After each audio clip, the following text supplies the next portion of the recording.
Waka waka say waka waka say samina mina sangalewa. This time for India. वक्का वक्का वक्का वक्का। अब सोचिए sir ये क्या है मिस्ट्री, इंस्टाग्राम की रील पे भी डालो, यूट्यूब शॉर्ट वगैरह, मिस्ट्री क्या है बताता हूँ। वक्का वक्का सामिना मिना जांगलेवा। This time for India. सामिना मिना सामिना मिना सामिना मिना वक्का वक्का ये दो ए अगर ऐसे कर दो, वक्का वक्का आई से इम्यूनोग्लोबुलेंस। ठीक, अब ये तीनों चीज़ें होती क्या हैं पहले ये समझते हैं। These are nothing but biological products which basically act by reinforcing the immunological defense, reinforcing the immunological defense of the body against foreign agencies। कौन सी होती हैं foreign agencies? These are mostly infecting organisms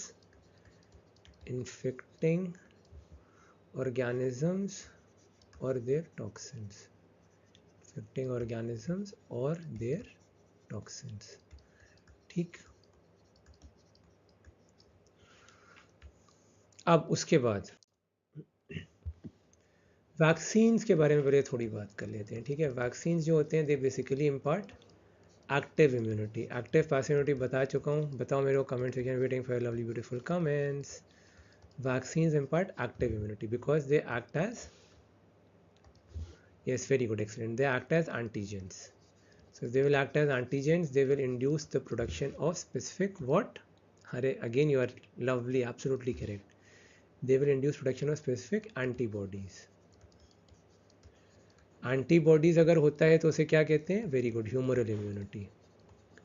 या फिर and और humoral immunity and और cell mediated immunity. Cell mediated में कौन से सेल से होती है? बी या टी लिम्फोसाइट्स, बताइए मुझे। और ह्यूमरल इम्यूनिटी किससे होती है ये भी मुझे बताइए, सब मैं बता चुका हूँ। This is produced by the recipient himself, produced by the recipient himself और हरसेल्फ।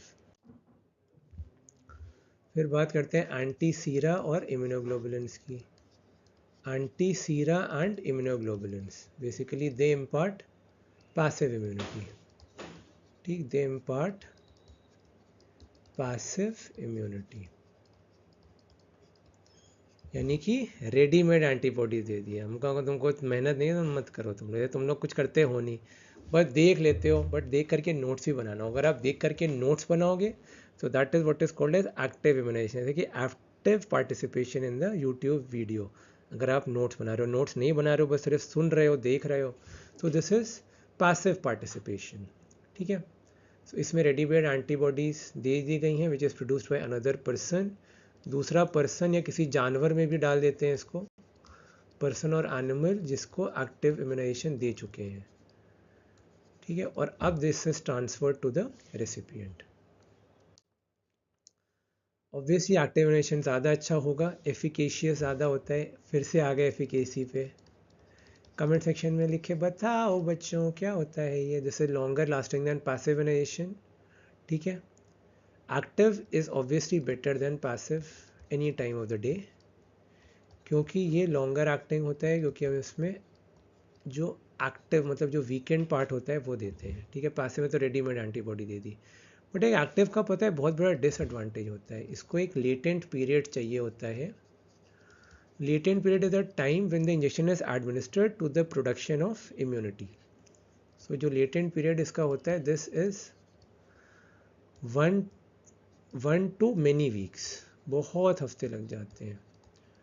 ठीक, और लैटर में पैसिव में हमको फ़ायदा क्या होता है? इमीडिएट प्रोटेक्शन मिल जाता है। सो इसलिए जो एंटी सीरा और इम्यूनोग्लोबुलेंस होते हैं ये बहुत फ़ायदेमंद होते हैं। दे आर प्रैक्टिकली क्यूरेटिव, जबकि जो वैक्सीन्स होते हैं दे आर प्योरली प्रोफाइलैक्टिक, मतलब ये होने नहीं देंगे बीमारी को। प्रोफाइलैक्सिस मतलब प्रिवेंट करेंगे बीमारी को होने से। So vaccine are basically prophylactic and antiserum immunoglobulins are curative. ठीक है, अब one very important point, acutely इल,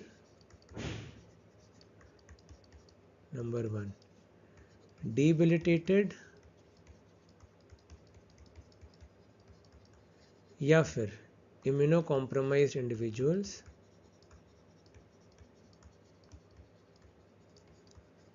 इसी में अगर इम्यूनो कॉम्प्रोमाइज्ड हो, जैसे कि ल्यूकीमिया, एक्वायर्ड इम्यूनोडेफिशिएंसी सिंड्रोम, तो अगर इम्यूनो कॉम्प्रोमाइज तो उनमें एडिक्वेट एंटीबॉडी रिस्पॉन्स नहीं होगा, तो उसमें एब्सोल्युटली कॉन्ट्राइंडिकेटेड है, ये मैं पहले ही बता चुका हूँ। सो इसमें आपको पैसिव प्रोटेक्शन देनी पड़ेगी with the help of what, immunoglobulins and antisera. Excellent, passive protection.